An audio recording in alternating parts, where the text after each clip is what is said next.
Letter तिकडनं घेऊन येणार ते तिकडनं तो एकच लेटर त्यांच्याकडे ठेवा, बाकीचे लेटर घेऊन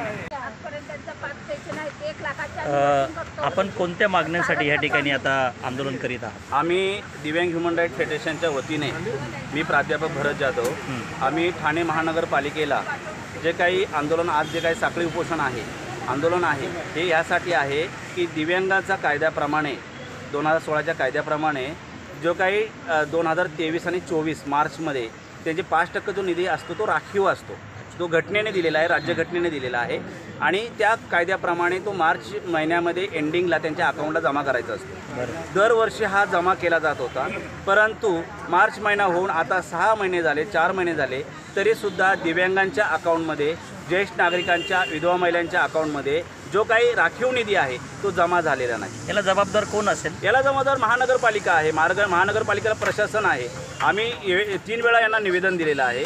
3 वेळा जे काही माननीय माजी आयुक्त आहे अभिजित बांगर साहेबांना भेटून निवेदन देऊन त्यांची चर्चा केलेली आहे। त्यांनी तत्काळ त्यावेळी आदेश दिले होते की लवकरात लवकर त्यांच्या बँकेमध्ये अकाउंटला पैसे गेले पाहिजेत, कारण हा राखीव निधी आहे। जर यांचे पगार दिले जातात, रस्ते केले जातात, बाकीचे कामं केले जातात 5,000 कोटीमध्ये, तर त्यातला जो काही 5% निधी आहे तो त्यांना द्यायला पाहिजे होता। यांना पगार द्यायला पैसे आहे, कामं करायला पैसे आहे, पण अपंगांना, विधवा महिलांना किंवा ज्येष्ठ नागरिकांना पैसे द्यायला का पैसे नाही? याचा अर्थ जे काही अन्यायग्रस्त वंचित घटक आहे यांच्यावर अन्याय करायचा, यांनी आत्महत्या शेतकऱ्यांसारख्या केल्या पाहिजेत, यांचं उदरनिर्वाह करायचं नाही, यांना समानतेने आणायचं नाही, यांच्या नोकऱ्या भरायच्या नाही, यांचे 5% स्टॉल द्यायचे नाही, कायद्याप्रमाणे 5% घरं आहेत, घरं द्यायचे नाही, गाळे द्यायचे नाही, स्टॉल द्यायचे नाही, अशा प्रकारचा जर अन्याय या ठिकाणी होत असेल आणि विशेष म्हणजे हे ठाणे महानगरपालिकेच्या हद्दीमध्ये माननीय मुख्यमंत्री एकनाथ शिंदे साहेब या ठाण्याचे जे नागरिक असून, इथले रहिवासी असून जर इथं अन्याय होत असेल तर आम्ही कोणाकडे जायचं?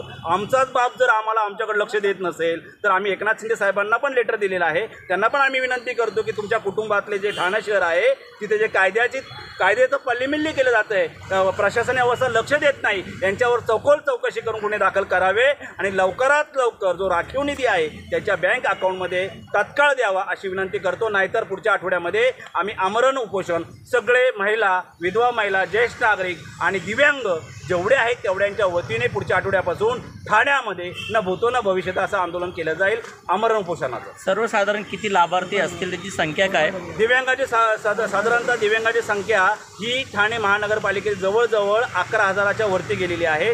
विधवा महिला पण 4-5 आसपास आहे, ज्येष्ठ नागरिक पण कमीत कमी 10-15 हजाराच्या आसपास आहे। हे गरीब आहे, वंचित आहे आणि अशा लोकांना महानगरपालिकेच्या कायद्याप्रमाणे त्यांना मार्च एंडिंगपर्यंत त्यांना त्यांचं अनुदान दिलं पाहिजे असा कायदा आहे। या कायद्याची पायमल्ली इथल्या प्रशासकीय विभागाने ठाणे महानगरपालिकेने केलेली आहे। म्हणून महानगरपालिकेवरती आम्ही आज जे काही साखळी उपोषण आंदोलन जे घेतलेलं आहे या सर्व नागरिकांच्या वतीने घेतलेलं आहे। धन्यवाद।